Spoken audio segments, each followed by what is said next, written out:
ആരവും ആലിയയും തമ്മിൽ അതിശക്തമായ പോരാട്ടം നടക്കുകയാണ്. ആര് ജയിക്കും? ലൂക്ക ജയിലിൽ നിന്ന് രക്ഷപ്പെടുവാൻ ശ്രമിക്കുകയാണ്.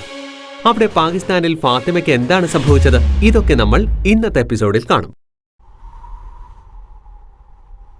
സോയയ്ക്ക് എന്തു മറുപടിയാണ് കൊടുക്കേണ്ടത് എന്നതിനെക്കുറിച്ച് ആലിയയ്ക്ക് യാതൊരു രൂപവും ഉണ്ടായിരുന്നില്ല. ആലിയ ഒന്നും പറയുവാൻ കഴിയാതെ മിണ്ടാതെ നിൽക്കുകയായിരുന്നു. ആലിയ സോയയെ കെട്ടിപ്പിടിച്ച് പൊട്ടിക്കരയുവാൻ തുടങ്ങുന്നു. മെഹുലിന്റെ കണ്ണുകളും നിറയുന്നു. ഡാഡി ചെയ്തത് ഒട്ടും ശരിയായില്ല. എന്നോട് പറയാതെ മാർക്കോയോട് ചേർന്ന് പദ്ധതികളെല്ലാം തയ്യാറാക്കി. മാർക്കോ, നിന്നെ ഞാൻ എടുത്തോളാം.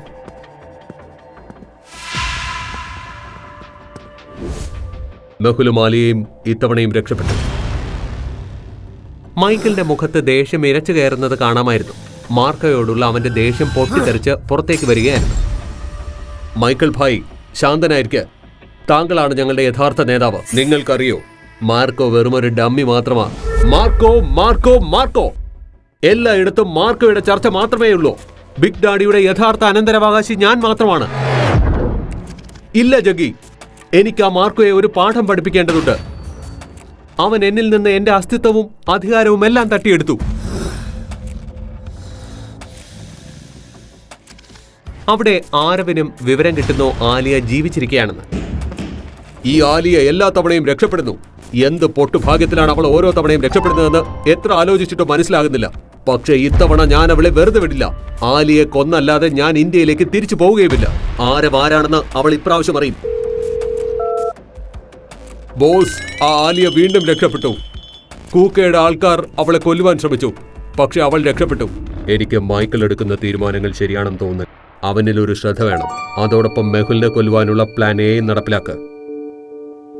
മാർക്കോയുടെ മനസ്സിൽ മൈക്കിളിനെ കുറിച്ചുള്ള സംശയം വീണ്ടും കൂടുന്നു.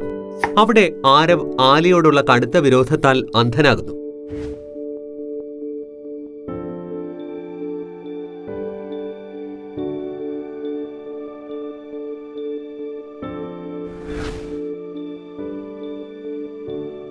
അമ്മേ, തിരിച്ചു വരൂ.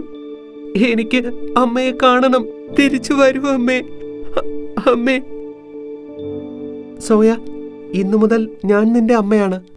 നിനക്കെന്നെ മമ്മി എന്ന് വിളിക്കാം. സോയ, ഇന്നു മുതൽ ഞാൻ നിന്നോടൊപ്പം ഉണ്ട്. ഞാൻ എന്നല്ല ആലിയ, നമ്മൾ നിന്നോടൊപ്പം ഉണ്ട് സോയ. എടാ ആരവേ, നിന്നെ ഞാൻ വെറുതെ വിടാൻ പോകുന്നില്ല. നിന്നെ മര്യാദ പഠിപ്പിച്ചിട്ടല്ലാതെ ഞാൻ ഇന്ത്യയിലേക്ക് പോകില്ല. ആലിയയാണ് ഇത് പറയുന്നത്. ആലിയയും ആരവും തമ്മിൽ അതിശക്തമായ പോരാട്ടമുണ്ടാകുവാൻ പോവുകയാണെന്ന് തോന്നുന്നു. അവിടെ ജയിലറയ്ക്കുള്ളിൽ നിന്നും ലൂക്ക രക്ഷപ്പെടുവാനുള്ള പദ്ധതികൾ തയ്യാറാക്കുകയാണ്. ഇന്നീ ജയിലഴിക്കുള്ളിൽ എന്റെ അവസാന ദിവസമാണ്. ആർക്കും എന്നെ തടയുവാൻ കഴിയില്ല. ലൂക്ക തന്റെ സെല്ലിൽ നിന്ന് പുറത്തു കടന്ന് രഹസ്യമായ വഴികളിലൂടെ പോകുവാനുള്ള ശ്രമം നടത്തുന്നു. ഇരുളടഞ്ഞ രാത്രിയിൽ പതുങ്ങി നടക്കുവാനുള്ള അവന്റെ കഴിവ് വളരെ പ്രയോജനപ്പെടുകയായിരുന്നു.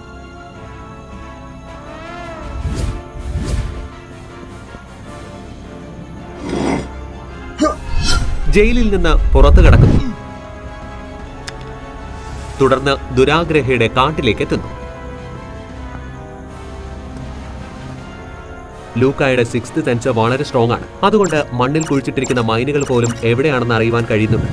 അയാൾ വളരെ ശ്രദ്ധിച്ച് അടിവെച്ച് മുന്നോട്ട് പോകുന്നു. നോക്കിയിരിക്കെ അവൻ കാടിന്റെ ഒരറ്റത്തെത്തുന്നു. പക്ഷേ അവിടെ വെച്ച് അയാളുടെ ഭാഗ്യം കൈവിട്ടു. വാസു അയാളെ കാണുന്നു. അവിടെ നിൽക്കൂ ലൂക്ക, നിന്നെ ഇവിടെ നിന്ന് എങ്ങോട്ട് പോകാൻ ഞാൻ അനുവദിക്കില്ല. നിനക്ക് എന്നെ തടയുവാൻ കഴിയില്ല വാസു. എന്നാൽ വാസു ഒട്ടും സമയം കളയാതെ ലൂക്കായുടെ കാലിനെ ലക്ഷ്യം വെച്ച് വെടിവെച്ചു.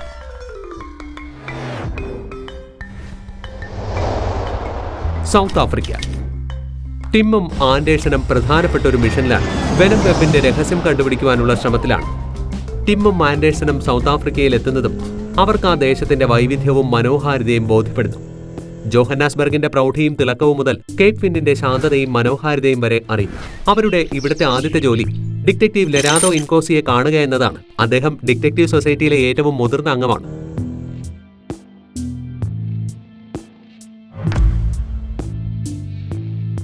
ആൻഡേഴ്സൺ, നിങ്ങൾ ലെരാദോ ഇൻകോസിയെ കാണുക. ഞാൻ ഇവിടെ നിന്ന് ചുറ്റുപാട് നിരീക്ഷിക്കും. How are you Anderson? വർഷങ്ങൾക്ക് ശേഷമാണല്ലോ കാണുന്നത്. ട്രെയിനിങ് കഴിഞ്ഞ് ഇപ്പോഴാണ് നേരിട്ട് കാണുന്നത്. Ma'am, it's honour to meet you. മാഡത്തിന്റെ അടുത്ത് നിന്ന് ഒരുപാട് പഠിക്കാനുണ്ട്. ഞങ്ങൾ വെനം വെബിനെ കുറിച്ചുള്ള വിവരങ്ങൾ അന്വേഷിക്കുവാനുള്ള പരിശ്രമത്തിലാണ്. ഇതൊരു ഗ്രൂപ്പാണെന്നാ തോന്നുന്നു, പുതിയൊരു ഗ്രൂപ്പ്. എനിക്ക് തോന്നുന്നത് ഇവർ ഇല്ലീഗലായി ആഫ്രിക്കയിൽ നിന്ന് ഡയമണ്ട് കടത്തുകയാണെന്നാണ്. ഇവരുടെ കയ്യിൽ പണം മോഷണത്തിലൂടെയും കള്ളക്കടത്തിലൂടെയുമാണ് എത്തുന്നത്. നമുക്ക് ഐലൻഡിൽ പോയി നോക്കേണ്ടതുണ്ട്. കൂടുതൽ അറിയുന്നതിനായി ഞാൻ ആദ്യക്ക് കുറച്ച് കോഡഡ് റെക്കോർഡ് കോൾ അയച്ചിട്ടുണ്ട്. അതിന്റെ അപ്ഡേറ്റ് കിട്ടിയതിന് ശേഷം നമുക്ക് ഐലൻഡിലേക്ക് പോകാം. അവിടെ മെഹുൽ ഡിറ്റക്റ്റീവ് അസ്ലമിനെ വിളിക്കുകയാണ്. അസ്ലം, മാർക്കോയുടെ എന്തെങ്കിലും അപ്ഡേറ്റ് കിട്ടിയോ? ഇല്ല സർ, ഇതുവരെയും ഒരു അപ്ഡേറ്റും ഒരു തെളിവും ലഭിച്ചിട്ടില്ല. ഈ മാർക്കോ ഇതെവിടെ പോയതാണെന്ന് അറിയില്ലല്ലോ. അതിനുശേഷം മെഹുൽ ചിയാങ്ങിനെ വിളിക്കുന്നു. ചിയാങ്, ഡിറ്റക്റ്റീവ് ഫാത്തിമയെക്കുറിച്ച് എന്തെങ്കിലും വിവരമുണ്ടോ? അവരിപ്പോൾ എവിടെയാണ്? ഞാനിതോ ഫാത്തിമയുടെ വീട്ടിലെത്താറായി. ചിയാങ് പെട്ടെന്ന് തന്നെ വീട്ടിലൊക്കെ ഫാത്തിമയെ തിരയുവാൻ തുടങ്ങുന്നു.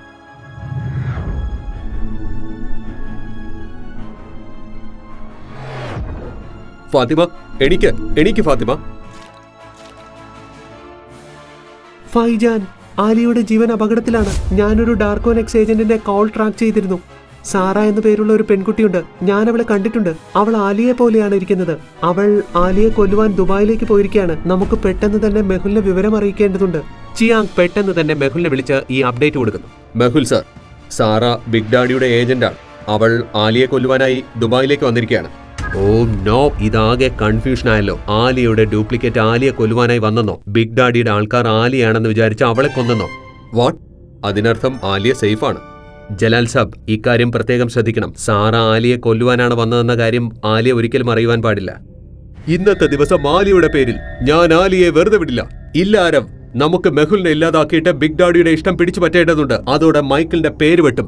ഇല്ല, മെഹുൽ അല്ല, എനിക്ക് ആലിയെ ഒരു പാഠം പഠിപ്പിക്കേണ്ടതുണ്ട്. അവൾക്ക് സ്മാർട്ട്നെസ് കൂടുതലാണ്. നമ്മൾ ഇവിടെ മെഹുലിനെ കൊടുക്കും. മാർക്കോ, നിനക്ക് ഞാനിന്നൊരു സന്തോഷ വാർത്ത നൽകുന്നുണ്ട്. ആരവ് ഭായ് വൈകിട്ട് ദുബായ് മാർക്കറ്റിൽ ഷോപ്പിംഗ് ചെയ്യുവാൻ പോകുകയാണെന്ന വിവരം എല്ലായിടത്തും അറിയിക്കുക.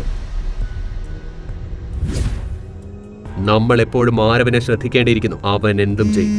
ആ സമയത്ത് മെഹുലിന് ഒരു സീക്രട്ട് നമ്പറിൽ നിന്ന് കോൾ വരുന്നു. ഈ കോൾ ആരുടേതാണെന്ന് പറയാമോ?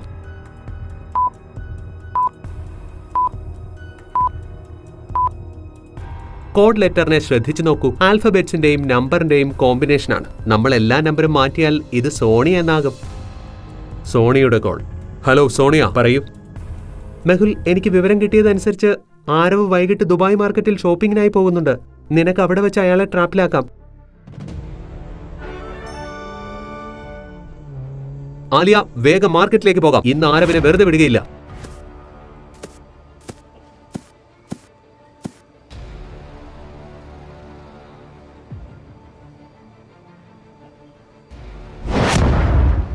ഇന്ന് ആലിയ, നിന്റെ കളികൾ അവസാനിക്കുകയാണ്. ആലിയ, എനിക്ക് തോന്നുന്നത് ഞാൻ വിരിച്ച വലയിൽ നീ കുടുങ്ങിയെന്നാണ്. നീ ഇവിടെ എന്നോട് എതിരിടാൻ വരണമെന്നായിരുന്നു എന്റെ ആഗ്രഹം. ഞാനും അത് തന്നെയാ ആഗ്രഹിച്ചത്. നീ ഇവിടെ എന്നോട് എതിരിടാൻ വരണമെന്ന്. ആലിയ, കൈകൊട്ടലിന്റെ മാന്ത്രിക വിദ്യ കാണണോ? ഓ, ഇത്രയുള്ളൂ നിന്റെ കൈകൊട്ടലിന്റെ മാന്ത്രികത? എന്റെ കൈകൊട്ടലിന്റെ മാന്ത്രികത നോക്കൂ.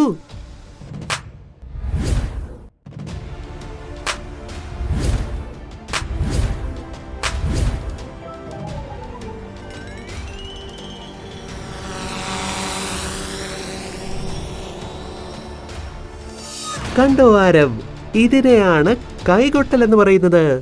പക്ഷേ ഇതെങ്ങനെ? ആരവ്, ഞങ്ങൾ എപ്പോഴും നിന്നേക്കാൾ ഒരു ചുവട് മുന്നെയാണ് വെക്കുന്നത്. ഇതൊക്കെ നിന്റെ സൂത്രങ്ങളാണെന്ന് ഞങ്ങൾക്ക് അറിയാമായിരുന്നു. അതുകൊണ്ട് ഞങ്ങൾ ഡ്രോൺ തയ്യാറാക്കി വെച്ചു.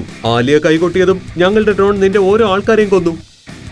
വാ, ഇന്ന് അടിച്ചു നിന്റെ പരിപ്പിളക്കുന്നുണ്ട്.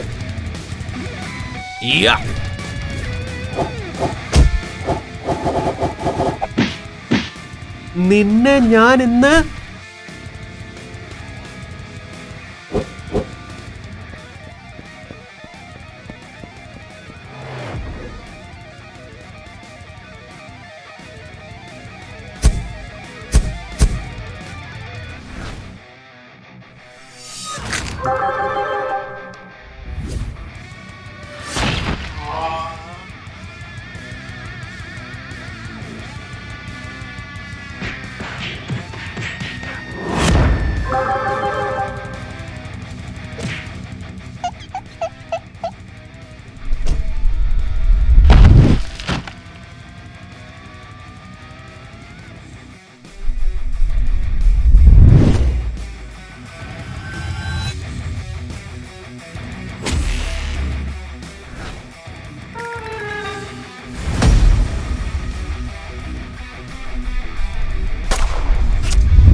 യാഹൂ!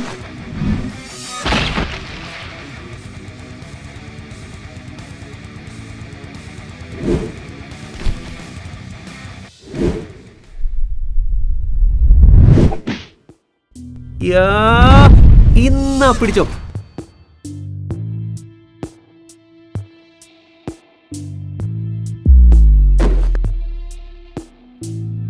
ജലാൽ ദുബായ് പോലീസിനെ വിളിക്കുന്നു. പോലീസ് ആരവിനെ പിടികൂടുന്നു. ആലിയ സോയ ഒറ്റയ്ക്കാണ്. നീ അവളെയും കൊണ്ട് ബോംബെയിലേക്ക് ചെല്ല്.